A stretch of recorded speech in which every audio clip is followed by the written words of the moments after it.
What is going on, everyone? Welcome back to the Gaelic Gridiron podcast. We have a very special episode for you today. It's a massive, massive week for American football in Ireland, of course. The Lingus College Football Classic, making a return to the Aviva Stadium this weekend. A Big 12 top 25 matchup between the Kansas State Wildcats and the Iowa State Cyclones. And joining me now is a man who will be roaming the sidelines in the Aviva Stadium in a few days' time. We have Kansas State football coach Chris Klieman. Coach, you are very welcome. How are you doing? I'm doing great. Thanks for having me today. Yeah, I really appreciate you taking the time. I can imagine preparations are in full swing now. It's a very busy time for you at the minute. It really is. We are kind of on our last week of preparation. We've been going at it since July 22nd, and we're down to the last handful of days, and we've been game planning with some practice and things for about the last 7 or 8 days. So our guys got a few more days before we get on a plane and come over and see you guys, and excited to experience everything that Dublin has to offer. Has the, I suppose, fall practice been going on for a while now, or the guys only kind of coming back from summer break and acclimatizing to practice again, or have they been working away in the background in anticipation of this week zero matchup? Yeah, we've had them here since the Tuesday after Memorial Day. And so they've been getting prepared for the hot weather that we have here in the summer. And we started practice on July 23rd. And so, I think we've practiced 20, 21 times already. And now it's just kind of the finishing touches on the last few days of practice before we're ready to kick it off. So, Coach, you're going into your seventh season now, I believe, as the head coach at Kansas State there. Have your aspirations and approach changed over the years, or is it always the same focus every year with winning a championship? Yeah, it's always the same. It's you just learn to adapt and evolve as a coach to whether it's the talent that you have. Do you have to tweak some things in your schematics, or how our league is? Our league in the Big 12 has changed from when I first got in here. We were at Oklahoma and Texas, and then Mm. they were out. We had a couple other teams. Now we've added more in Colorado and Arizona and Arizona State, Utah. I mean, we just continue to evolve, and that's kind of how college football has continued to evolve the last handful of years. And so, yeah, your goal when you start fall camp and each season is put yourself in position to be competitive enough to have a chance at a conference title. All those things being said, you still have to focus day by day, because you're getting new kids in your team every year, whether it's a transfer portal or true freshmen. So you've got to make sure you get those guys up to speed. So every year is a little different. We have a lot of guys returning this year, same as Iowa State. Actually, they have a lot of guys returning. So there's less new bodies that both teams are probably adding into it this year. And would you say that you mentioned there the changes to the Big 12 league, and of course, college football landscape is undergoing a massive kind of reshift at the minute? Would you say the departure of Texas and Oklahoma to the SEC has made your league more challenging, or do you have the addition of the teams? How has that kind of impacted on the way that you prepare your players for the season ahead? Yeah, I think it's one of those things where you control what you can control. As far as when Texas and Oklahoma left, we had a commissioner, Bob Bowlesby, did a great job quickly to get a couple of schools in here in Cincinnati and UCF, and then we added some more. Brett Yormark, our current commissioner, did a phenomenal job of getting the four corner schools and making this a league where we had coast to coast, really. When you think about the teams we have in UCF and West Virginia to the Arizona schools and in Utah and BYU, we expanded our footprint a lot more. And so it's just always evolving. But I think that's college football. If you think it's going to be the same for a year or two, just wait, because it's going to probably adjust and change, whether that's conference realignment to now the college football playoff. I think this is the last year where it's at 12 teams, and then it's going to go up. Will it go up to 14, 16, more? Those are things that are being discussed. That's always going to continue to evolve. In your opinion, do you think that these changes to college football are for the better? Are they positive, or is it to the detriment of, I suppose, the ethos and kind of lore of college Yeah. football? I mean, college football was always viewed as, you play for your passion, you play for your school, and you might argue now that it's almost become if it's not already, a secondary professional league.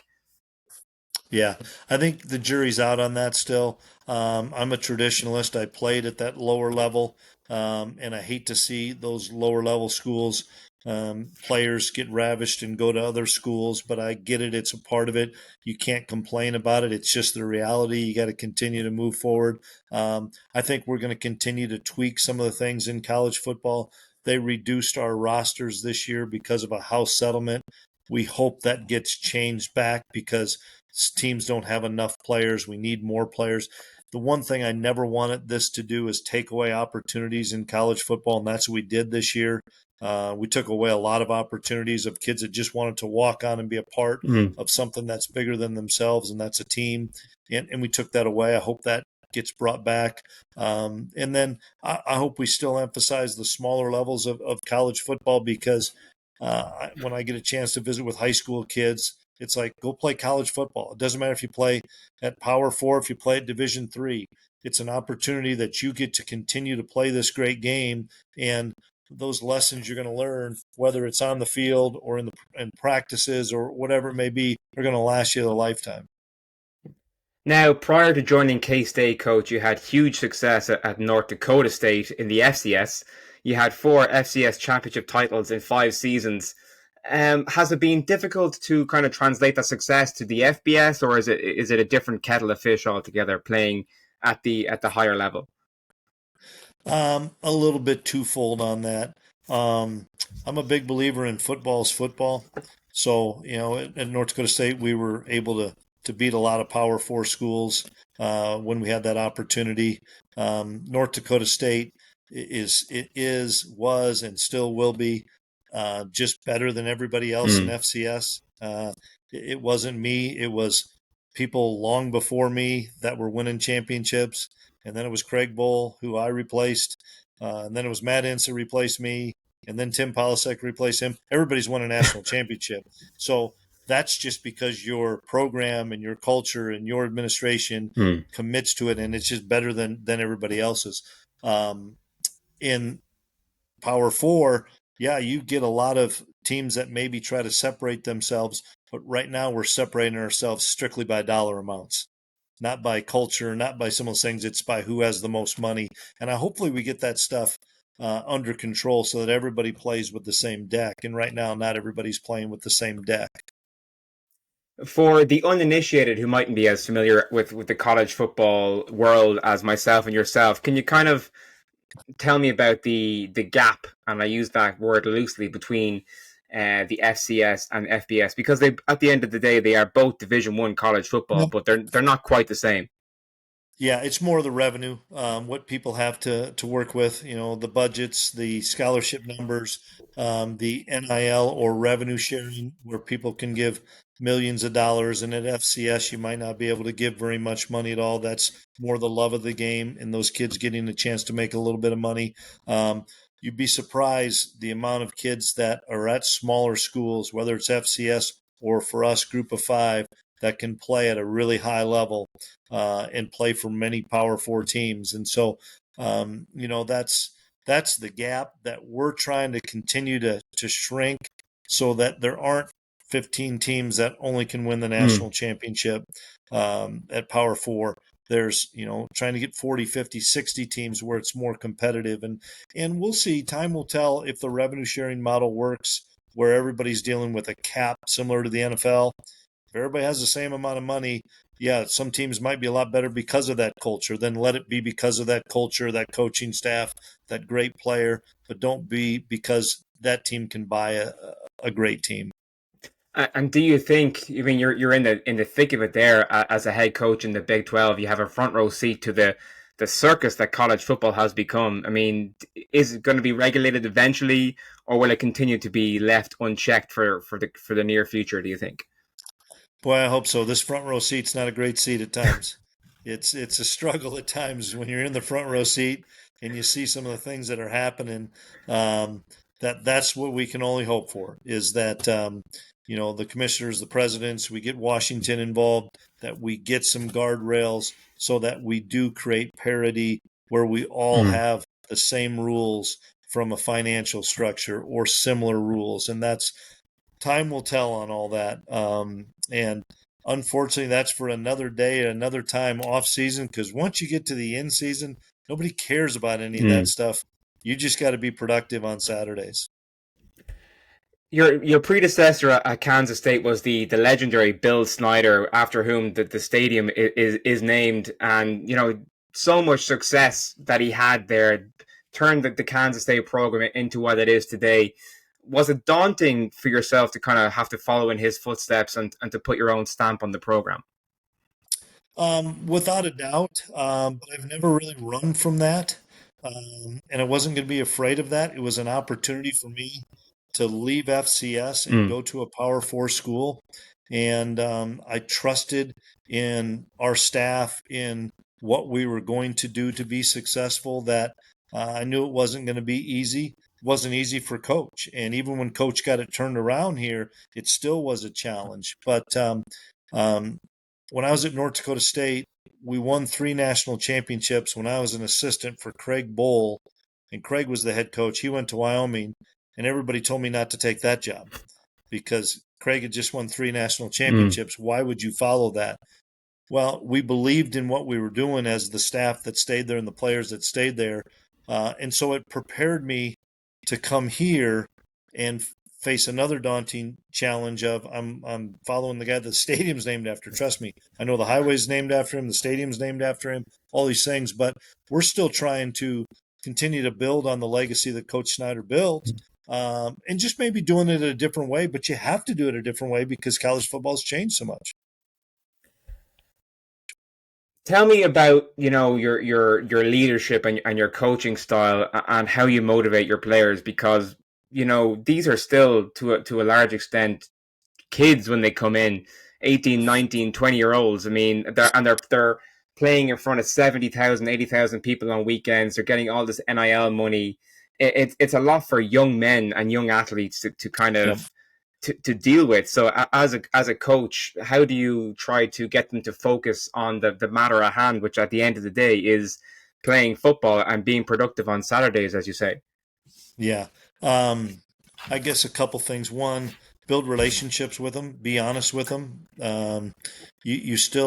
You got to love them, and sometimes love is tough love, and that's a piece of it and a part of it. And then I think the thing that has kind of helped us here is give the players ownership. Give your best football guys, not necessarily the best players, the guys that do things right. Oftentimes, those are your best players, but there's a lot of guys here that maybe aren't our best players, but that they do things right and they hold each other accountable to the standard. It can't come from just the coaches or the strength Mm. coach. It has to come from within. It has to come from those guys in that locker room.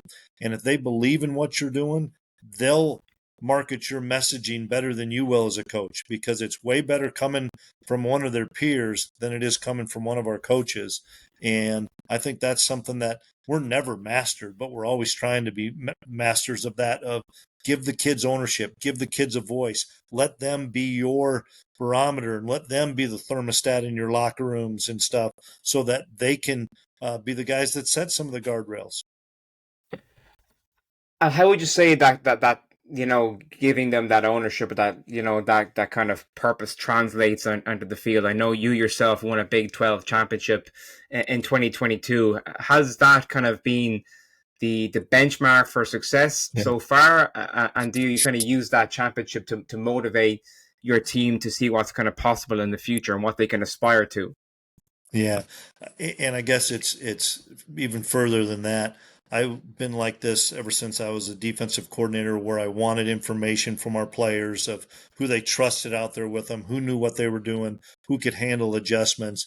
To becoming a head coach at North Dakota State, we won 4 national championships in 5 years with the players being the owners Mm. of the program and having that voice. And I brought it here, And I know that the guys that we had here when I came here appreciated that.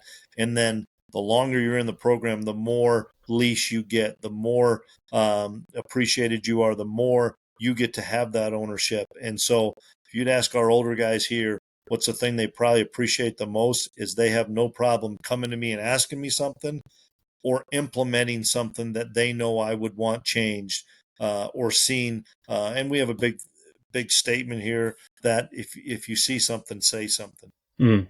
If you see something, say something, whether it's how somebody is treating somebody off campus to making sure the locker room's cleaned up. See something, say something. And our guys do a great job of that, of holding each other to that standard. Being a former college football athlete yourself, do you think that gives you a kind of a special or insider into an edge as a coach, because you've been in their shoes? Obviously it was a much different time back then, but can you use that experience to be a better leader or coach, I suppose? Well, 30 years ago, I definitely told you I could have, because I could have demonstrated some of the drills still. Maybe even 20 years ago when I was 37, I might have been able to demonstrate a few things. Not anymore, but I do have empathy of understanding what it's like to go through the grind of a season, the grind of a game, to know that I know how their bodies are feeling after a tough game, and you can't keep pushing them. Sometimes you got to pull back, because a lot of us that coach have been there, and I know how sore their bodies are. The difference is the modalities for recovery now are so good. You just got to keep preaching those things. And I played at Northern Iowa. I played FCS football. Played it at a high level with really good football teams. But they all think when you're my age, well, you haven't done this in a long time. What do you know? And I get that. We all have that, because we've got a lot of veteran coaches. But I think without a doubt, it helps that we've done it at different levels with all of our coaches. What would you say has been your greatest success as a coach so far, or a highlight of your career? Either, obviously, that includes the 4 championships in 5 years, but on the field or off the field, or just kind of in general. It's easy to say a national championship. It's easy to say a Big 12 championship. I guess my greatest success is seeing these kids come back with their wives, seeing them come back with children, getting an invite to go to a wedding, getting a letter to say I just became a dad. Because I tell these guys all the time, and I tell them with their parents in here, if the only 2 things you do are play football and get a degree, I have failed you miserably as a head coach. I got to make sure that you're prepared for the next 50, 60 years of your life to be a great entrepreneur, a great firefighter, a great school teacher, a great financial planner, a great NFL player, a great dad, and a great husband. That's my greatest achievement, is to make sure that those guys are productive in society and productive as fathers and husbands.